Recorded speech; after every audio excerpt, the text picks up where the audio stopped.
సత్యం ఎల్లప్పుడూ నిజమే మాట్లాడాలి. ధర్మం న్యాయంగా ధర్మంగా నడుచుకోవాలి.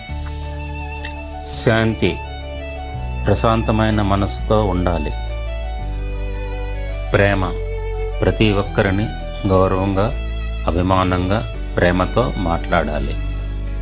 అహింస తగువులకు హింసకు దూరంగా ఉండాలి. సహనం ఇతరులతో సహనంగా ఓర్పుతో ఉండాలి. కరుణ ఇతరుల పట్ల జాలి దయ ప్రేమతో ఉండాలి. సహానుభూతి ఇతరుల భావాలను అర్థం చేసుకోవడం. నిజాయితీ ఎన్ని అడ్డంకులొచ్చినా నిజాయితీతో ఉండాలి. పరోపకారం దీనులకు నిస్సహాయ స్థితిలో ఉన్నవారికి ఆదుకోవాలి.